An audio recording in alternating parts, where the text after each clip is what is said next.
The views and opinions expressed in the following program are those of the hosts and guests, and not necessarily those of the staff or management of Worldwide Digital Broadcasting Corporation. Rise! Get yourselves together! Rise! Stand up and live your life! Rise! Get yourselves together! Rise! Hands up high!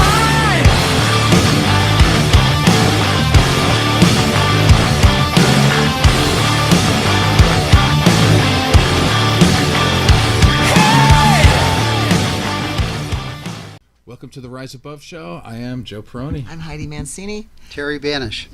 There Nice you go. introduction. Perfect. I like that. You did that real That's good. perfect. I didn't have to get tongue-tied. It's easy last name. I was putting a ch on the end of it, a k, and I was No, like, like I no, said, it's it's- easier to just ask, well, how do you pronounce your last name? Do you prefer Terrence or Terry?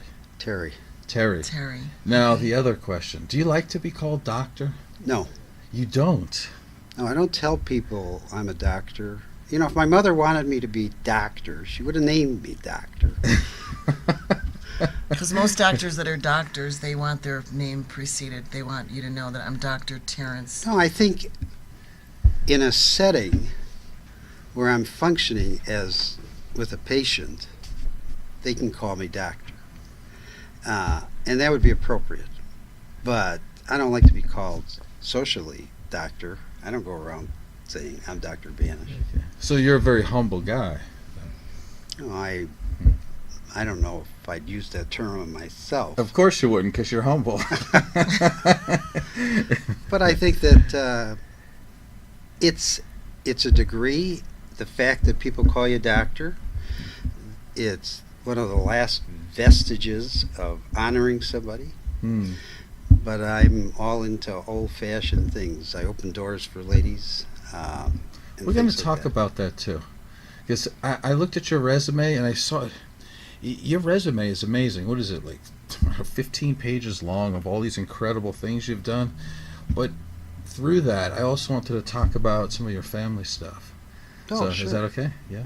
Heidi, we have to tell people about our sponsors.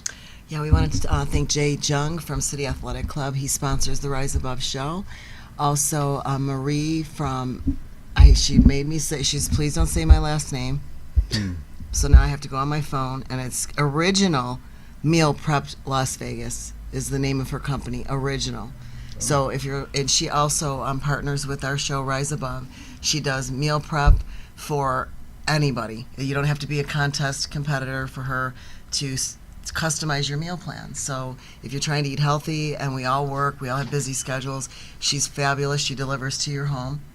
So she's one of our partners with our show also. And we're on Facebook, Twitter, Instagram, and LinkedIn. So all of our sites, you can go there. We're also on YouTube now. All of our shows are archived there.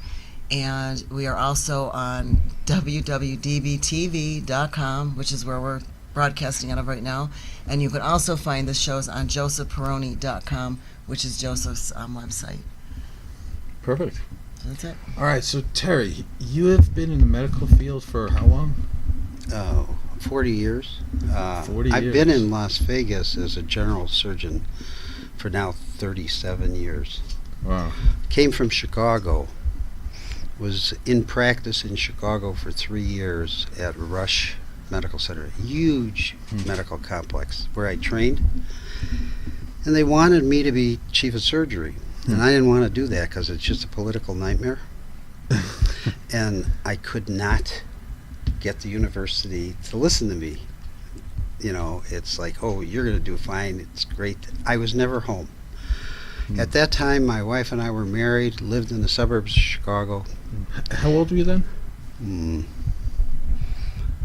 Yeah, early 30s. Early 30s. And so I had 2 children, 2 little boys, and would leave at somewhere around 4:30, 5 o'clock in the morning, and get home at 9 o'clock at night. Never see the children, never see my wife. She would go to bed, and she was a nurse. That's how we met. But it was terrible. I used to drive my car on the expressway home, picturing this giant rut with the sun would never come in because I was just getting more and more entrenched into the university. And I didn't want to do that. I wanted to go out and take care of patients. I wanted to operate. And I arose in the university to be involved in all sorts of committees and against my will. And the only way I could get out of there was to leave. You know, my wife and I talked about it for a year and a half. And it was only when my wife said, "You're not going to do anything. You won't leave," that I just stewed about it and said, "I'll show you." Good, that So I- worked. Yeah, so what I did was the next day I sold our house. The next day? Yes, I went. Our next door neighbor was this little old man that I loved dearly, and he was a retired realtor. And I said, "How much does it cost?" I went in the evening. I said, "How much does it cost to restate your license?" And he said, $2,000. I said, "I give you $2,000." I said, "Sell the house." And he said, "What are you talking?" I said, "Just sell the house." I says, "I'm going to make plans with no contingencies. Just move forward and not look back." And that's what we did. We were gone within it took me about a year because it takes 6 months to get credentialed out here. Right. But we moved here because we went to a medical meeting. I was sent from the university to a trauma meeting here at Caesars that's held every year. And my wife's old boyfriend that I heard about all my Life. life.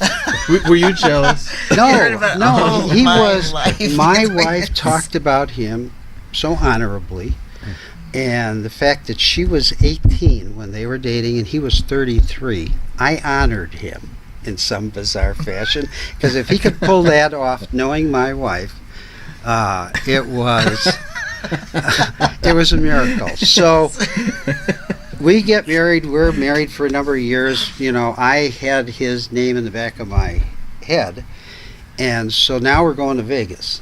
And having never been out here, you got to get yourself in a mindset of 1980, 79, 80. Okay. It's like, I know somebody in Vegas. He's a cab driver. Maybe he can get you, get you, Get you somewhere. get you a Yeah. deal. And I said to my wife, I says, "Call Bob." I says, Call call your old buddy, and maybe he can get us." He was a neurosurgeon out here. To make a long story short, we came out here to go to the trauma meeting and met him at his house at Spanish Oaks. Back night, That's when you Sahara dressed up ended. when you in the casinos and everything? Yeah. Yeah. Those are the So 1979, we're out here for this meeting, and he's a really nice guy. He's a very prominent neurosurgeon, and I liked him. So we're in his driveway, and two young boys from Gorman pull up. This is November. We left Chicago. The rain was at O'Hare. It was coming down at 45-degree angles. And we come out here, and it's beautiful. And these two boys pull up, very nice kids. They came over, introduced themselves, shook hands. It's obvious that Bob had a good relationship with them. And they come out. One's got a snow skiing outfit on, and the other one's got a wetsuit, and he's got water skis. And I looked at them, and I walked over to the driveway, and I says, "You guys, what's going on?" He says, "No, I'm taking my brother down to the lake. He's going to go water skiing, and I'm going up to Lee Canyon to go snow skiing."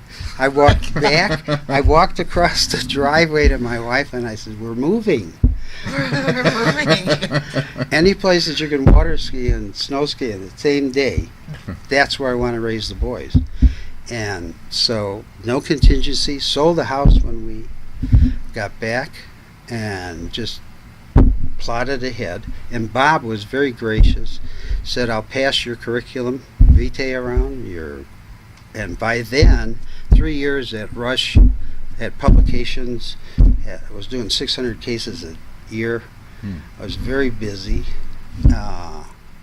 And so when we got out here, Bill Rydell, who's now passed away, approached me and said, I don't want to compete with you, I want to be your partner. And so we formed a group, General Surgery Associates, 37 years ago. Wow. And it's grown, and now I'm the senior partner instead of the young kid on the block. But So you've helped a lot of people over the years. It's, you know, the one thing about being a doctor, or being a surgeon primarily, is that I have to build instant rapport. You know, you're in the emergency room, and I would always think about this. I would think about what it would be like to be laying there as the patient, and Bozo the clown shows up, and he's going to take you to surgery. You know you're sick, but you got just seconds, if not just a second, to establish rapport with that patient so that you can take care of them. And so I used to always pray before walking in, make sure I was in the present moment when I'd walk in and not be distracted. And developing that instant rapport thing has always been sort of an avocation of mine. And that's why I did the neuro-linguistic programming and all that, because I wanted to learn more about it. So how do you think, not to interrupt you, but how do you think that you were able to do that? What what was it that you would say, or you think that you projected as soon as the patient would look at you? I was always sort of sensitive, even as a young person, about not so much the content of what we talk about, but how we talk about it. Right. And how you interact with people. Not so much is what they have to say. You got to listen, but it's how they say it. That's what establishes the relationship. Awesome. Did you learn a lot of these things and values from your parents? I would have to say yes. I came from a family, I had two brothers. I had a brother and a sister, two siblings. Both are now deceased. My father was a plumber, never finished high school. I don't think he finished the first year. My mother never finished high school, worked as a shipping clerk in a trucking company. 3 kids. My brother was a surgeon. My sister had 2 PhDs, one in education and one in biology from Johns Hopkins. Wow. And myself. And I was a licensed surveyor in college. I paid my way. I used to make more money than my father did surveying, but I paid my way through school and met an awful lot of nice people. You know, guys that were working for a living every day. Those are the people I associate. Values, when you talk about your parents having, you know, the type of work that they did, what kind of values or what were they doing to make you and your brother and your sister? I have no idea. I've been asked that question so many times. No, my recollection is that my parents never pushed education. They never directed. They were non-directive counselors. They did not tell you what to do. My sister was 9 years older than me. Marianne was a brilliant woman. Even when I was in grammar school, Chicago School District asked her to see if she could teach science to blind students. Prior to that, all blind children in Chicago would go to the Helen Keller to learn Braille, and that was it. These 3 boys had 180 IQs. Wow. And they were blind since birth. I think they were blind since birth. The last, at my sister's funeral, I met them again. One was the president of Northwestern Bank. One owned his own company, and one was an attorney. I mean, they were very, very successful, and they attributed it to my sister. She wrote the first papers on teaching science to blind students, and she used to corral my buddy Jimmy down the block. I'd have to go over to his house and get him to try to dissect a frog blindfolded. Oh. You know, I can remember my mother saying, "You're stinking up the house," you know.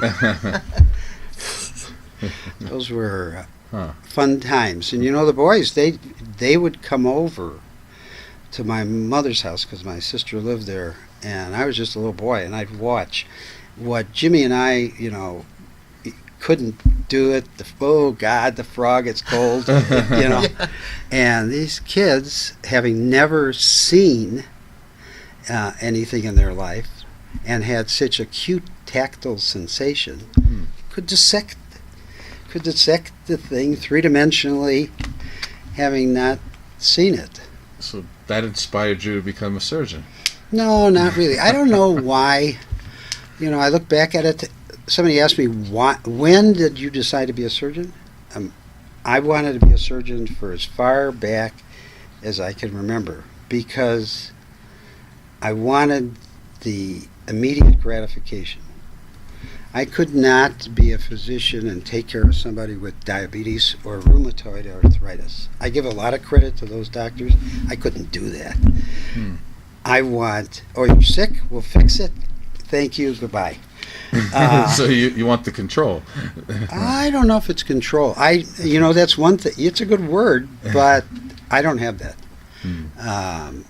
I know what goes on in that operating room, and there are powers in that operating room that I can't see, but control of them. I just appreciate them, honor them.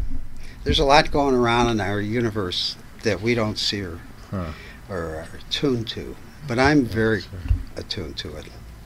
Have you always had that? Mm-hmm. Yes. Yes.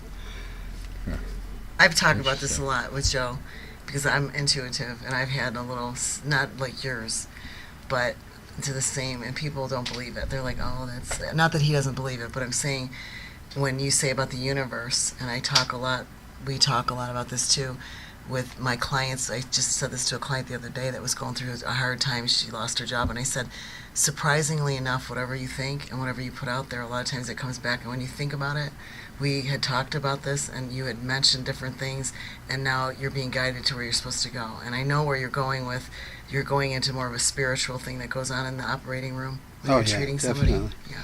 You know, you can feel it at times. And I've told patients, I says, you know what's in there? I says, it's your family. I says, that's the sense I get. I says, and sometimes it's crowded. You know, they're watching over the individual. It's, you know, I personally, my personal beliefs are that we're eternal, and this is just a minute fragment of eternity, and we have lessons to learn and things to do, and then we get another chance at doing this until we get it right. I've said that wrong, but I'm gonna keep coming back here until I get this right. Yeah, I want to keep coming back. It brings you. I've done in the last few years, since my wife passed away 4 years ago. I was very fortunate. I came across inadvertently a young woman who I first saw in a social setting and was so amazed at her ability to come into a room and in 15 minutes know everybody and actually just sort of control the whole situation. Not arrogantly, not in any way that she was acted proud or anything. She just had this karma. And so I started talking to her, and we became friends. And then she told me about, she would say things to me like, you're running a program. And I'd say, what does that mean? And she'd say, you got biases and baggage from past things and you're running it again. And she says, I actually think you've got bags inside of bags inside of bags. And so she pointed me in the direction of PSI seminars, Psi seminars. What is that? PSI, or Psi, the Greek word Psi, is an organization that's been around for over 40 years. And they are based in Clear Lake, California, but they've got all over the world centers. There's one here in Vegas. There's 3 different programs that you can go through. Basic is the first one, and they're life skills. They're how to live your life, and they point out things to me that were causing me problems, the way I would think about things, but I didn't know that it was a problem, the way I was thinking. Right. And some of that stuff I got when I was a child. Biases and things like You're that. supposed to be. When people tell you you can't do that because you're Yeah, not good limiting enough. beliefs. Right. Mm-hmm. Right. We talk All about that the- on our show. all that Saw that, whole yeah. stew of problems. This young lady said, before we go any further, you need to do this. And so I did all 3 of them because I saw the value. Now my son here, Robert's done them. The other 2 sons, one in Miami and one in Chicago, think this is Kool-Aid. They think that Dad's crazy. Dad's drinking Kool-Aid, and I actually, at one of the seminars that was a week long in California, they served Kool-Aid. And, There you go. Maybe the and my son, before I left, said, "You're nuts. This is you're wasting your money. This is Kool-Aid." You know, he's an attorney in Chicago. So I brought a vial and took a sample of the Kool-Aid. And you know what he did? I mailed it to him. He had Drink it. $800 he spent sending it to a forensic lab to have it analyzed. Seriously? Yes. Oh my He God. really. And it came back Kool-Aid. I have that. I have, honest to God, he is my oldest son, Terry. He's an attorney in Chicago. He is something else. But I got to tell you, I was out there just recently to visit the kids. I had 3 sons. I have 3 granddaughters, and 2 of them are in Chicago. And I had the distinct privilege to tell Sadie, the 4-year-old in Chicago, the word no. I don't think she ever heard it. Oops.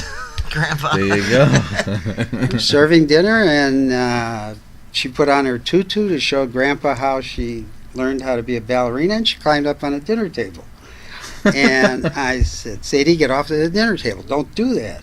And she just looked at me, and my son walked over and said, "Sadie, I'd like to talk to you about choices and how you Here's a make- generational thing. how you make choices." And I said, "Sadie, get off of the damn table."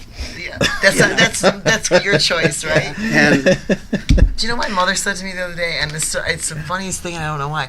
We were talking about kids, and she goes, "You know what's the matter with the kids today?" She goes, "I'll tell you, because they don't get abused like they used to." I go, "Mom," I go, "that's so hardcore." She goes, "No," and she was serious. She goes, "No, back in the day, you could spank your kids. Now," she goes, "they get to do it all." She goes, "They don't, like you just said, they don't get told no." Yeah, who's and running the show? It's They supposed to be are. the parents, right? Kids are. when we moved here, 1980, my next door neighbor, and I went to dinner with him last night, he's been my friend ever since, was a child psychologist that worked at Boys Town. And he had a number of foster children. They had a teaching home. Craig would say things to me. You know, 'cause the kids are little then, and something would happen, and I'd be saying, "Well, what did he do?" You know, and then, "Oh no, well, Doug said you hit him." You know, and Craig would look at me and say, "They've got you playing the oldest game in the world." And you know what he reminded me of? Remember that TV program where that guy would look over the fence and all you could see is his top of his head. Yeah, what was that? Home Improvement. Was it There was a Tool Time. Tool Time, Home right? Yeah, Improvement. but he would talk to the guy, Home Improvement. and that's how Yeah. how Craig was, except for the hat and the high fence. And Craig would say, "They've got you playing judge and jury. It's the oldest game in the world. Everything is attached to everything else." And I said, "Well, how do you stop this?" Whatever he told me got processed by me as no good guys, all bad guys. So somehow in the universe, they're all connected. And the fact that you broke the window and, he said you did it. And Yeah. so the oldest son would come home from high school and I'd ground him along with all the other ones. And all Tej would do is get out of the car and say, "What did they do?" I said, "I don't know. Go up there and find out." And what it did was it forged the three brothers very closely together. Because they all got punished. They all got. They all It got it. doesn't matter who did what first. You're all going to get punished. Yeah. Because somebody did something. Even if you look at them, you know how it is. You touch them. You do all the little stupid stuff you do as kids. Yeah. Well, I got to tell you a story. This is one of the funniest things. The two younger ones, Tej is off to college. He's very brilliant. He's got 170 some IQ. So he's off to college or law school. And the two other ones are like 13, 15 years old. And it's summertime. First days of summer. They sign up for a little gym boxing aerobics thing. And I come home in the afternoon. They've been gone one day, to do this.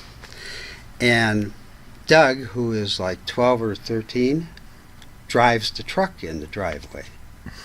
And I'm looking at him, and it's like, Doug doesn't have a driver's license. Not at 12. What? I says, "Where's Robert?" He's always in the back. This is a pickup truck. Robert's out cold in the bed of the truck. And so I prod him, and Robert's moaning. He says, "I'm going to kill him. I'm going to kill him. Where is he?" And Doug is jumping around in the driveway, like this. So we get Doug to go up to his room to sort this out, and I asked Mimi, I said, "Where's the instruction book?" She says, "They didn't come with instruction books. I've been telling you that."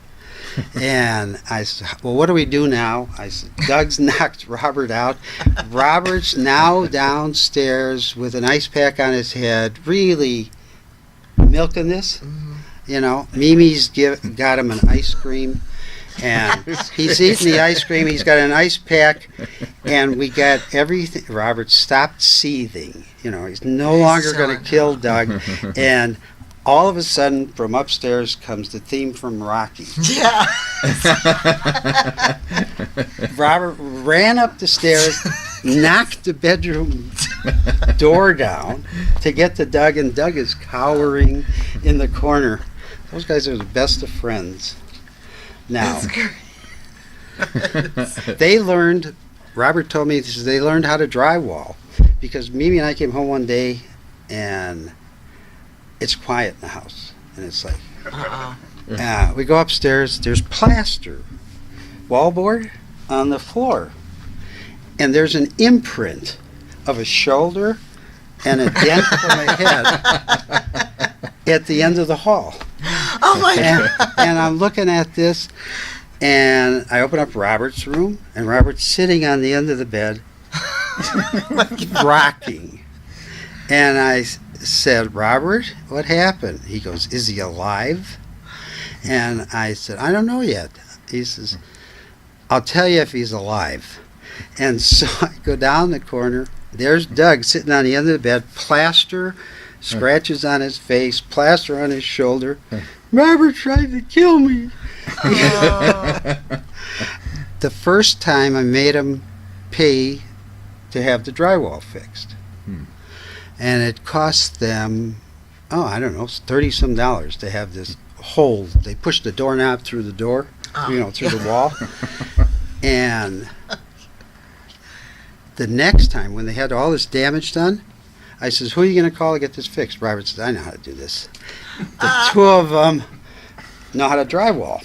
And they bought all the stuff, the paint, the whole thing, fixed it themselves. And you Good. couldn't tell. That was a lesson there. You're gonna put your head through the wall. You're gonna fix it. Yeah, because Robert just a couple of months ago told me, he says, I got some drywall to do at home. He says, I'm going to do it myself. He says, I learned how to do it. That's one way So- to do it. So we're gonna go to break, and we will be right back.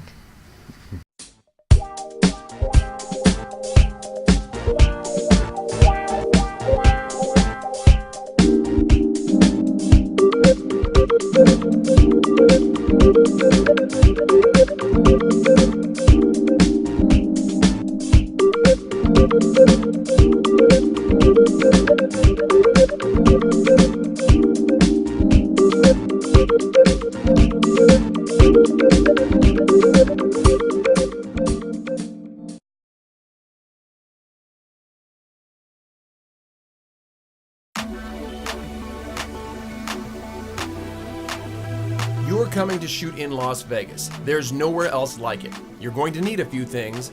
That's where Got Films has got you. Crew, got it. Equipment, got it. Creative, got it. Locations, got it. Experts in all things filming Las Vegas, got it. This isn't a game. This isn't a trick. This is your production, your reputation, and your money on the line. Got Films has got your back, front, and everything in between. Got Films. Got it? Welcome back to the Rise Above show. I am Joe Peroni, I'm Heidi Mancini. and with our special guest. Terry Banich. So one of the things that we wanted to talk about today, because we talk about we're the Rise Above show. So I want to talk about how all of us go through some really, really difficult things, and how we can kind of get past those. And one of the things I know about you is that, it's all these great things you've done in the medical field. Probably the best thing you've done is you were married for 43 years. 44. 44 But years. who's counting? But who's counting? And, not only is it special because it is, but in this day and age, it's like everybody's getting divorced. It's like higher than 50%. And you were able to do it and raise a great family. And your wife was a nurse and you're a doctor. So I think there's a lot of wisdom in there. So can you tell us about There's your wife? my wife was wonderful. I was really playing above my game. I was very fortunate when I met her. Mimi, my first couple days in a hospital as a medical student. My brother was a surgeon at that same hospital, didn't go there very frequently. Just before I started working in the hospital, my brother called me up and says, I met the most beautiful nurse. She's on the 7th floor of this hospital. I said, don't do me any favors, because it always was someone who could get him tickets to like the Blackhawk games or Cubs. She was the daughter of the manager of Wrigley Field, or it was always it wouldn't be obvious at the beginning, but it became obvious after I'd meet this horrific person and have a terrible date and say to him, what in the world were you thinking? He's, our father can get tickets to the Cubs game. So when he told me about this movie, it's just in one ear and out the other, because he was 14 years older than him. And so I started this clerkship at this hospital, and we're on a tour, and I got my little white coat and white pants, and we get on this floor, and I'm looking through windows into the nursing station, and there's the most beautiful woman I've ever seen. And I look at my watch. Yeah, it's the right time. It would be that shift. It's the right floor. That must be that hunker. It gets to be dinner time, and I'm in the cafeteria line. And as a medical student, they gave you little pieces of paper with like 10 cents on them, 5 cents, and they looked like confetti. But that's what you were supposed to take You get this little envelope with them, and that's how you'd buy your food in the hospital commissary. So I'm in line the first day I'm there in the hospital, and she's behind me in the line. And I turn around, and she didn't have a name tag on. So I moved down with the tray. Yeah, first problem. First problem. And I turn around, look at her, and you couldn't text her, right? I had to talk You had to her. face I had this. to talk to her. So all I said was, "Hi, you must be Mimi." And she said, "What's it to you?" At which time my throat got tight. I think I got all red, and it was like, oh my God, So I get down to the end, and now I take the tray and I go to the cashier, and I got this handful of these little things, and the cashier says, "Is he with you?" And I'm looking at the cashier like, what? And I hear this voice say, "Yes, he is." And the cashier gives me $11 in change. Now, all I had were these paper things, which he took none of, and gave me $11. And I'm totally confused. And I turn around, and it's Mimi. What that did was we used to talk, just talk. I'd meet her an hour before she started her shift, and in the evening, I'd get another medical student, so there'd be no impropriety, and we'd walk her the 2 or 3 blocks home. Did this for, I guess, 2 weeks straight. Knew she was going to be married. She had a big engagement ring on. I felt pretty safe, big 2-carat diamond ring. She was getting married in 3 months. I knew his name. I knew everything about him. She knew about my girlfriend. And we just talked. And then one day, 2 weeks into this, my roommate started to notice. He said, "You have the same clothes on that you had yesterday." And it's like, oh, yeah, I didn't get to bed. And we'd be going off to the hospital again. And he said, "What'd you do?" I said, "I just talked to her on the phone." I said, "I came home." I said, "Walked her home. Drove home, talked to her on the phone all night long." And he goes, "What's going on?" I said, "I have no idea." I said, "I have no idea." 2 weeks after I met her, I would sit on the floor where she would be working, and I would be writing out the paperwork I'd have to do as a medical student or study. And she brought me a dinner tray. And I said to her, "Do you do this for all the guys?" And she said, "Only those I love." And she walked out of the room. And I stared. It was a cork board that was on the wall, a message board. And I stared. I think I could draw that cork board. I just stared at it. I never ate the tray, anything on the tray or anything, thinking about, she said she loved me. So she comes back in to get the tray, and I stood up and I said, "If you love me, marry me."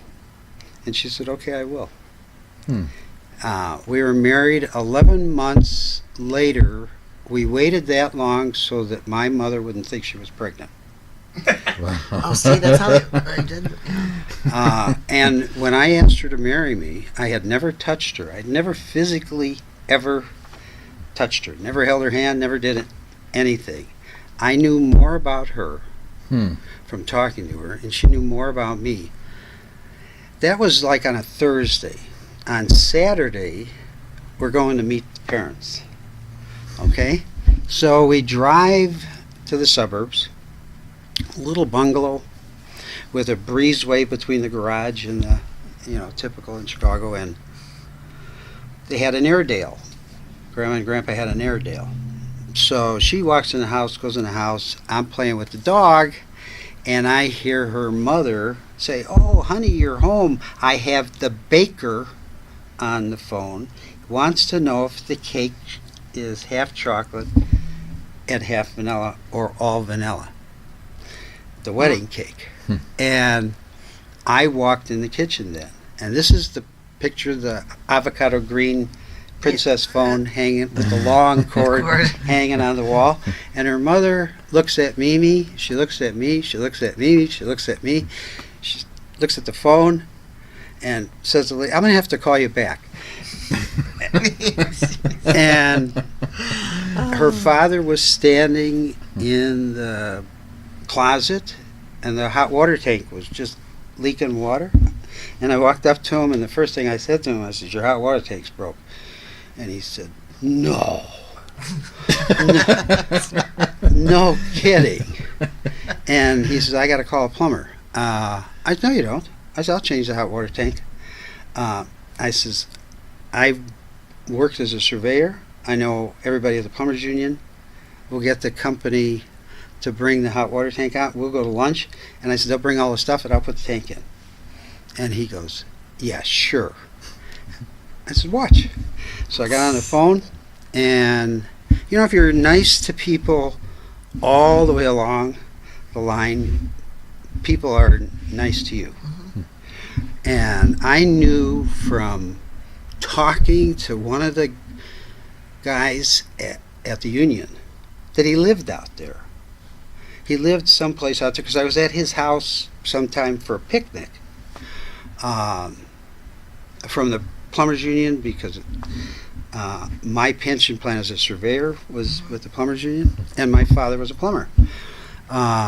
So the guy put a hot water tank on the back of his old Cadillac, brought the wrenches, pipes, the valves, and everything, the caulk. And he says, when you're done using it, you know, bring it back and we can square up when you come back with the tools. And so I put the hot water tank in. 11 years later, Mimi and I were out here, and the phone rings, and it's her father. And he goes, your hot water tank's broke. I said, you're going to have to call a plumber. He says, yeah, see, Ma, I told you he's not going to come back here to change the hot water tank. And the phone hangs up. That's great. That's great. We had a great, I mean, Mimi and I, when we got married, I think the most important thing was that the two of us had talked beforehand that we were going to be totally present that moment that we got married. And I remember standing there, feeling the collar on my shirt, feeling the temperature of the air. When we knelt down at the, we got married in church and knelt down at the wood kneelers in front of the sanctuary, I remember feeling the wood and the texture of it. I can still bring that all back. So during the hard times of our marriage, I was present, when I got married, and so was she. So it was like never going to go away. Yeah.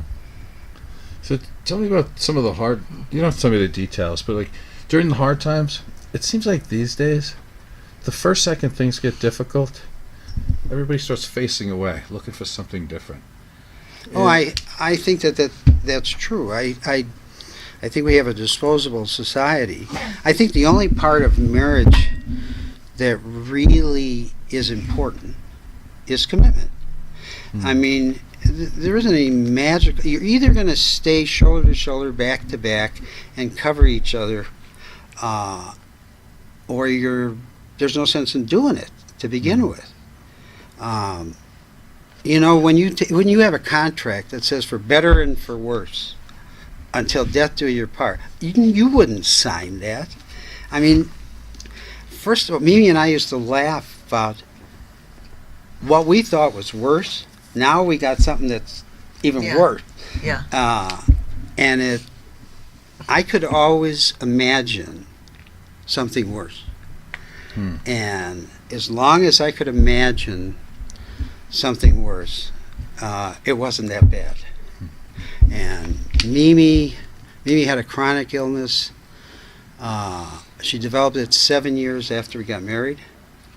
And it wasn't her fault. And so it was an illness. It took her life, when she died, she weighed 63 pounds. But she was my wife, no matter what she looked like. Guys are funny. I've talked to guys about this. I used to picture her, like when women say, does this make my butt look big? Or do I have wrinkles? Or I need Botox? It's like, I see you the day I met you. Yeah. That's the image in my head. Women, I don't think women really appreciate that. Guys are pretty simple. I mean, when we would argue, I would always try to picture her standing next to me in church when we got married. And then it's kind of hard to argue, because it starts to, this is stupid, that was, and we promised ourselves before we got married we would never go to bed mad. That's the old And rule. so there were times that we spent up till 3 o'clock in the morning. I remember that. Oh my God. Yeah, I remember that, but We have to remember that. We have a little argument. We have to. Cause know, what I do that's bad. I go in the other room, and I go in the other room until I can cool off, and then I end up back in our bed like an hour later. Mimi and I, He's like, well, you know what? I think it's, Can't fix you know that. what? I can't fix that one. I wouldn't walk away. Yeah. What I would do, it'd be better if you took a nice, soft cord, tied it to Joe's wrist, tie it to yours, and have it be 4 feet, just like if you were diving and you were diving with your buddy, or put 2 tennis balls on it, and you can't let go. And you have to stand there and hold on to this thing and talk this out. Because all it is a miscommunication. And, women and guys just don't acutely go crazy. Something sets this off. And I read, God, long before we were married, 2 people can't argue if one is listening. And I used to just listen, and then sure as shooting, she would say something like, "You're not saying anything. You're not listening to me." And I could repeat what she said, because I used to just keep telling myself, she's not crazy. Something in this whole collage of your mother never liked me either, and all this other stuff, is something that's bothering her. And if I'm talking, if I'm responding to everything she says, I'll never hear it. And then this is going to go on and on and on. So I really think having 2 tennis balls and staying in the same room and just shrugging your shoulders and say, okay, we're gonna talk about this. You talk first, and then I'll talk, and then you just keep doing that until it's straightened out. But you got to accept the fact that you're not crazy, and that you love each other, and it's worth doing. It's worth not arguing.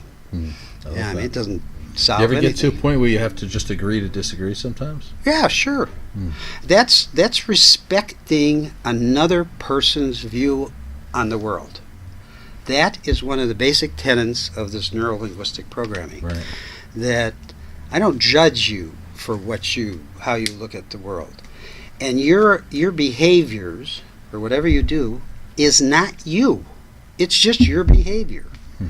So that you learn how to, with the training that I've gone through, to separate behavior from, personalities, and respect people as human beings, and that they have different perceptions. You said it before. We project out what we perceive. And that is so true. Another way of saying it is the map Is not the territory. Yes. High five. I've been waiting for the whole 55 minutes to say that. The map is not the territory. Yeah, it's so true. I don't have reality. You don't have reality because we perceive things differently, right? Yeah. I'm so I glad love that I had you on as a guest. I knew it. I knew it. I knew it from the first minute I saw him at the gym. You know, it's Terrence so training, yeah. it's so interesting. Like women, I don't gender. I'm not having a gender comparison, but I mean, two people go into a same room and examine the same thing. Mimi and I did this once. We looked at a picture, and then put the picture down. It was with that Paul Eichmann thing where the instant. You remember that show that was on TV where he'd be able to read facial expressions in milliseconds. I don't know what it was called. I can't remember. But anyhow, we'd look at a picture, and I'd say things like, "Did you notice the couch didn't have one leg?" And she says, "The tapestry and the drapes was slightly different than the tapestry in the chair." The things are processed. We observe this same thing. Comes into our brains, our biases, our experiences, Absolutely. our programs. That's what interests. That's what processes the information. So the woman looks at it, sees the color changes, the subtle things, says, "Oh, I like the shape of the chair." The guy says, "You know, the chair's leg is broke." It's just, nobody's right. It's just totally different perceptions. Yeah, exactly. I know we don't have a lot of time, but yeah, Heidi was right. I sensed it too. I love that you came on the show because you, besides everything, you're a perfect example when like we ask people, "Who are you?" Basic question, and they say, "Well, I'm my job." And you're a perfect example of somebody who obviously you extract money from the universe by being a doctor, but you're so much more than that. Like you could talk all day long and not actually talk about the medical field. There's all these other things going on there about how you perceive things. I really love that. So thanks for coming on today. I think that I take care of people. And people, I look at, our only existence is in our minds. And so you're really an interference pattern stored in my mind. And my mind's not in my brain. My mind is out here. It's consciousness. And we're part of a universal consciousness. So that's why some people can pick up, different information. Different information. So we only have like 2 minutes to go. Can I ask you how you're doing?